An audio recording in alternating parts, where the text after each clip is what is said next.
School में जा रहा हूँ, वहाँ देखता हूँ 5वीं 6वीं में आते आते तो यहाँ तक आ जाते हैं, बच्चे को इंग्लिश भी नहीं आती है, मातृभाषा भी नहीं आती है। तो आपने तो सबसे पहले एक डिसीजन लिया कि हमारे बच्चे को मातृभाषा में पढ़ाएंगे, उसके लिए आप सबका बहुत बहुत धन्यवाद। लेकिन आपको सही में मायने में मातृभाषा में पढ़ाने के फायदे मालूम है क्या?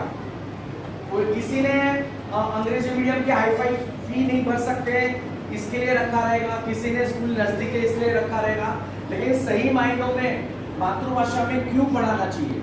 और अब तो लास्ट 10 साल से जो गवर्नमेंट है उन्होंने नई एनईपी लाए हैं, वो लोग ने भी बोला है कि मातृभाषा में ही बच्चे लोग को पढ़ाना चाहिए, प्राइमरी एजुकेशन तो मदर टंग में ही होना चाहिए।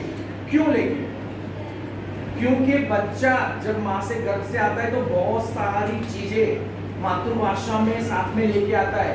जब आप बाल मंदिर में बच्चे को छोड़ते हैं तब तक उसके पास में बहुत सारे शब्द अपनी मातृभाषा के ऑलरेडी उनके पास रहते हैं और उसमें आगे बढ़ना है। घर का पूरा माहौल मातृभाषा में है तो उसके पास में जो ग्रामर है, जो व्याकरण बोलते हैं, वो पहले से अवेलेबल है। वो जो घर में जो भाषा बोलते हैं उसे अपने आप ही समझ में आ जाता है कि मुझे यहाँ ये बोलना है।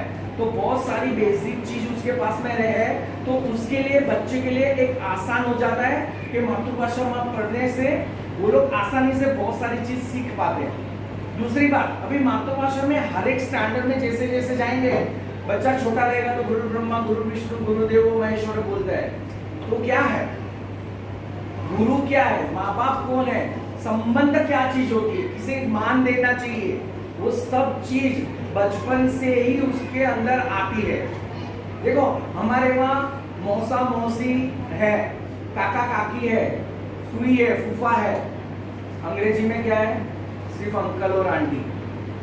तो हमारे पास हर एक संबंध का ज्ञान है, हर एक संबंध को कैसे जोड़ा जाता है, किसको काम कैसे मस्ती में ले सकते, चाचा के साथ में मस्ती कर सकते, फूफा के साथ में कर सकते हैं, फूफा ऐसा हो तो कर सकते हैं, बरोबर है। तो ये संबंध ज्ञान हमारे वहाँ अलग अलग संबंध की पहचान है, इसके लिए वो है। अंग्रेजी में तो सब कुछ एक ही है, अंकल और आंटी ही है।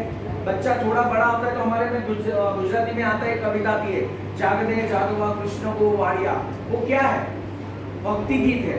तो जब ही सुबह उठ के बच्चा ये भक्ति गीत गाएगा तो बचपन से ही उसमें भक्ति रस, प्रभु क्या है, भगवान क्या है, कृष्ण क्या है, राम क्या है, वो सब चीज की समझ उसमें आएगी।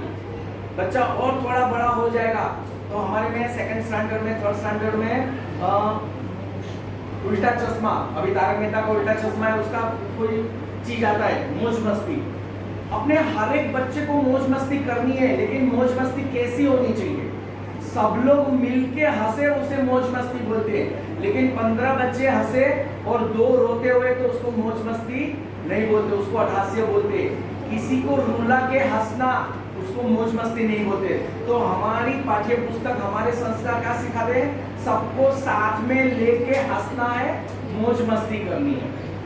फिर उसके आगे थोड़ा बच्चा बढ़ता है तो हमारे में कलापी की एक कविता है, रे पंखीड़ा सुखती चढ़ जो गीतवा काई गाजो शाने आवा मुझे डरी ने मोल छोड़ी उड़ो छो। यानी वो क्या बोलते हैं कि कवि बोल रहे हैं कि जो पक्षी है उसको बोले तू डर मत, तू अपने आप बिंदास होके चना खा, दाना खा।